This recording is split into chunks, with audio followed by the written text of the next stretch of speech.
അസ്സലാമു അലൈക്കും റഹ്മത്തുള്ളാഹി തആല വബറകാതുഹു. ബിസ്മില്ലാ അൽഹംദുലില്ലാ വസ്സലാത്തു വസ്സലാമു അലാ അഷ്റഫിൽ മുർസലീൻ വഅലാ ആലിഹി വസ്വഹ്ബിഹി അജ്മഈൻ അമ്മാ ബഅദ്. എന്താണ് എല്ലാവരുടെയും വിശേഷങ്ങൾ? സുഖമാണെന്ന് പ്രതീക്ഷിക്കുന്നു. സാഹചര്യത്തിൻ്റെ സമ്മർദ്ദം മൂലം സ്വന്തം നാടും വീടും മറ്റു ബന്ധുമിത്രാദികളെയെല്ലാം ഇട്ടെറിഞ്ഞ് മറ്റൊരു നാട്ടിലേക്ക് പലായനം ചെയ്യേണ്ടി വന്ന ഒരു പറ്റം മനുഷ്യരുടെ വേദനാജനകമായ ചരിത്രത്തെ പറ്റിയാണ് ഞാൻ ഇന്ന് നിങ്ങളുമായി ഈ വീഡിയോയിലൂടെ പങ്കുവയ്ക്കാൻ ആഗ്രഹിക്കുന്നത്. അതെ, പലായനത്തിൻ്റെ നൊമ്പരങ്ങൾ. യഥാർത്ഥത്തിൽ മനുഷ്യ നാഗരികതയുടെ വളർച്ചയിൽ പലായനം വഹിക്കുന്ന പങ്ക് ചെറുതല്ല എന്ന് നമുക്കറിയാവുന്നതാണ്. അതെ, ആദ്യകാല മനുഷ്യർ വിവിധ ഇടങ്ങളിൽ പലായനം ചെയ്തതുകൊണ്ട് ലോകത്തിൻ്റെ വിവിധ ഭാഗങ്ങളിൽ മനുഷ്യർ എത്തിപ്പെടാൻ കാരണമായി. അതുപോലെ പലായനം എന്ന പ്രതിസന്ധിയെ ഇന്ധനമാക്കി മുന്നോട്ട് സഞ്ചരിച്ച ഹബീബ് തങ്ങളുടെ സല്ലല്ലാഹു അലൈഹി വസല്ലം ദിവ്യചരിത്രവും നമ്മുടെ മുമ്പിലുണ്ട്.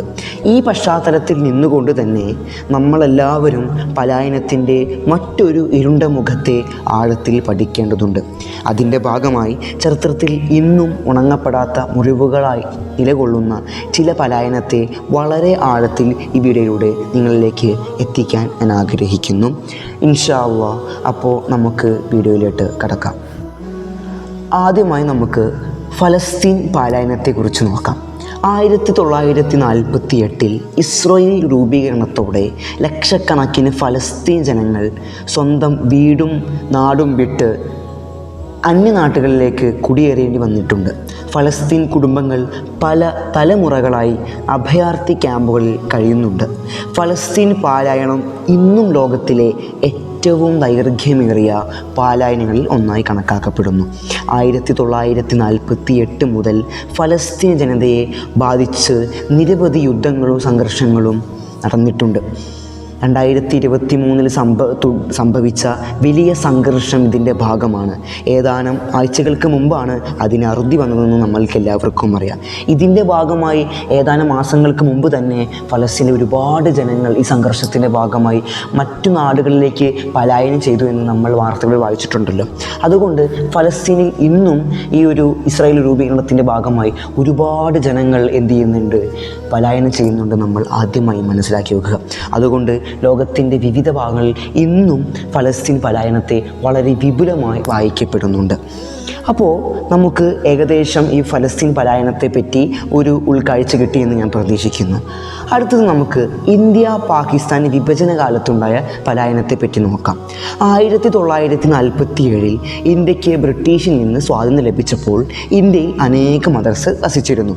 ആ സമയത്ത് ഓരോ മതസ്ഥർക്കും സ്വന്തമായി രാജ്യം വേണമെന്ന ആവശ്യം വന്ന സാഹചര്യത്തിൽ പാകിസ്ഥാൻ എന്ന നാമത്തോടുകൂടെ ഇസ്ലാമിക് രാഷ്ട്രം രൂപം കൊള്ളുകയായിരുന്നു.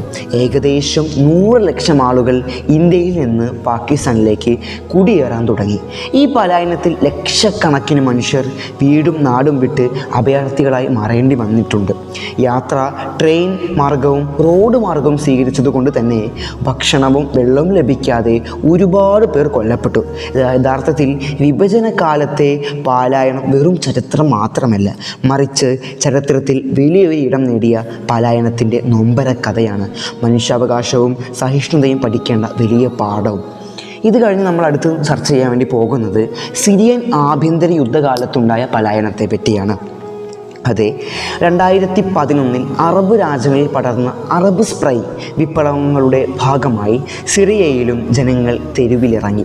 സ്വാതന്ത്ര്യത്തിനും ജനാധിപത്യത്തിനുമുള്ള അവരുടെ ആഹ്വാനം അന്ന് പ്രസിഡൻ്റായിരുന്ന ബഷർ അൽ അസദ് സർക്കാരിനെതിരെ ശക്തമായ ജനകീയ പ്രക്ഷോഭമായി മാറുകയായിരുന്നു. പക്ഷേ തുടക്കത്തിൽ സമാധാന പ്രതിഷേധങ്ങളായിരുന്നുവെങ്കിലും അധികം വൈകാതെ രക്ഷാസ്വാക്ഷിത്വത്തിലേക്കും ആഭ്യന്തര യുദ്ധത്തിലേക്കും വഴിമാറുകയായിരുന്നു ഈ ഒരു പ്രക്ഷോഭം എന്നുള്ളത്. യുദ്ധത്തിൻ്റെ ഭീതി, ബോംബാക്രമണങ്ങൾ, പട്ടിണി, സുരക്ഷിതത്വക്കുറവ് ഇതെല്ലാം മൂലം ലക്ഷക്കണക്കിന് ജനങ്ങൾ തെരുവിലിറങ്ങി വലയുകയായിരുന്നു. തൻ്റെ ജീവൻ സംരക്ഷിക്കാൻ അവസാന മാർഗമെന്നോണം അനേകർ സ്വന്തം നാടുവിട്ട് പലായനത്തെ സ്വീകരിക്കുകയായിരുന്നു.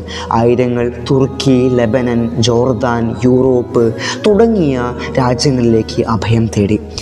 മെഡിറ്ററേനിയൻ കടൽ കടക്കാൻ ശ്രമിക്കുമ്പോൾ കഴിയുമ്പോൾ ആയിരക്കണക്കിന് പേർ കടലിൽ ജീവനൊടുക്കി. അഭയാർത്ഥി ക്യാമ്പുകളിൽ അവർ ജീവിതം പുനരാരംഭിച്ചെങ്കിലും അവിടുത്തെ ഭക്ഷണത്തിൻ്റെയും വിദ്യാഭ്യാസത്തിൻ്റെയും ആരോഗ്യ പരിപാലനത്തിൻ്റെയും എന്നിവ തുടങ്ങിയ അഭാവം മൂലം പലരും മരണത്തിന് കീഴടങ്ങുകയായിരുന്നു. ഇന്നും സിറിയൻ അഭയാർത്ഥികളുടെ കഥ ലോകത്തിന് മുമ്പിൽ മനുഷ്യാവകാശത്തിൻ്റെ ഏറ്റവും വേദനാജനകമായ അധ്യായമായി നിലകൊള്ളുന്നു. അടുത്തത് നമുക്ക് റോഹിംഗ്യ മുസ്ലിമുകളുടെ പലായനത്തെ പറ്റി നോക്കാം. മ്യാൻമർ സർക്കാർ റോഹിംഗ്യയിലെ ന്യൂനപക്ഷരായ മുസ്ലിമുകളെ ദേശീയ പൗരന്മാരായി അംഗീകരിച്ചില്ല. 1982 പാസ്സായ പൗരത്വ നിയമപ്രകാരം അവർക്ക് പൗരത്വം പൂർണ്ണമായി നഷ്ടപ്പെട്ടു. തത്ഫലമായി അവർക്ക് വിദ്യാഭ്യാസം, ആരോഗ്യ പരിപാലനം, തൊഴിൽ, സ്വാതന്ത്ര്യമായി സഞ്ചരിക്കൽ തുടങ്ങിയ അവകാശങ്ങളെല്ലാം നഷ്ടപ്പെട്ടു. എല്ലാം കൊണ്ടും അവർ സ്വന്തം രാജ്യത്ത് തന്നെ അനാഥരായി മാറുകയായിരുന്നു. എല്ലാത്തിനും പുറമെ 2017 റോഹിംഗ്യൻ മുസ്ലിമുകൾക്കെതിരെ എടുത്ത സൈനിക നടപടി തീർത്തും മനുഷ്യത്വരഹിതമായിരുന്നു. വീടുകൾ കത്തിച്ചും ഗ്രാമങ്ങൾ തകർത്തും അനേകർ പേർ കൊല്ലപ്പെട്ടു. ആയിരക്കണക്കിന് സ്ത്രീകൾ ലൈംഗിക അതിക്രമണങ്ങൾക്ക് ഇരയായി. കുട്ടികൾ അനാഥരായി. തുടർന്ന് പീഡനങ്ങൾ സഹിക്കാനാകാതെ ആയിരക്കണക്കിന് ജനങ്ങൾ ബംഗ്ലാദേശ്, ഇന്ത്യ, മലേഷ്യ, ഇന്തോനേഷ്യ തുടങ്ങിയ രാജ്യങ്ങളിലേക്ക് അഭയം തേടി തുടങ്ങി. അഭയാർത്ഥി ക്യാമ്പുകളിലെ ജീവിതം വളരെ ദാരുണാവസ്ഥ ആയതുകൊണ്ട് ഒരുപാട് പേർ പട്ടിണി മൂലം മരണപ്പെട്ടു. ഇന്നും ഈ പ്രശ്നം പരിപൂർണമായി പരിഹരിക്കാത്തത് കൊണ്ട് തന്നെ ഒരുപാട് പേർ ഇന്നും പലായനം ചെയ്യുന്നത് എന്നുണ്ട് നമുക്ക് ചരിത്രം പരിശോധിച്ചാൽ കാണാൻ സാധിക്കും. അടുത്തത് കാലാവസ്ഥ മാറ്റം മൂലമുള്ള പുതിയ പലായനങ്ങൾ. പലായനത്തിൻ്റെ പുതിയ മുഖമാണ് യഥാർത്ഥത്തിൽ ഇതെന്നുള്ളത്. കാലാവസ്ഥ വ്യതിയാനം ഇന്നും ലോകത്തെമ്പാടുമുള്ള കോടിക്കണക്കിന് ജനങ്ങളുടെ ജീവിതത്തെ നേരിട്ട് ബാധിച്ചു കൊണ്ടിരിക്കുന്നു. മഴയുടെ രീതിയിൽ വരുന്ന മാറ്റം, കടൽ നിരപ്പ് ഉയരുന്നത്, അതിശക്തമായ ചൂട്, വെള്ളപ്പൊക്കങ്ങൾ, ചുഴലിക്കാറ്റ്, വരൾച്ച ഇവയെല്ലാം മനുഷ്യരെ സ്വന്തം വീടുകളും നാടുകളും വിട്ട് മറ്റൊരു ദേശത്തേക്ക് പലായനം ചെയ്യാൻ നിർബന്ധിതരാക്കുന്ന ഘടകങ്ങളായി മാറിക്കഴിഞ്ഞു. ആഫ്രിക്കയിലെ സഹാറ പ്രദേശങ്ങളിലും ബംഗ്ലാദേശ്, ഇന്ത്യ, ഫിലിപ്പീൻസ്, പസഫിക് ദ്വീപുകൾ തുടങ്ങിയ രാജ്യങ്ങളിലും കാലാവസ്ഥ ദുരന്തങ്ങൾ മൂലമുള്ള കുടിയേറ്റം ഇപ്പോൾ വൻതോതിൽ വർദ്ധിച്ചിരിക്കുന്നു. പ്രകൃതിയുടെ പ്രക്ഷോഭങ്ങൾ മൂലം സ്വന്തം ജന്മനാട് വിട്ട് ജീവൻ രക്ഷിക്കാൻ യാത്ര തിരിക്കുന്നവർ തന്നെയാണ് കാലാവസ്ഥ പലായനത്തിൻ്റെ പുതിയ മുഖങ്ങളെന്ന് നമ്മൾ മനസ്സിലാക്കേണ്ടതുണ്ട്.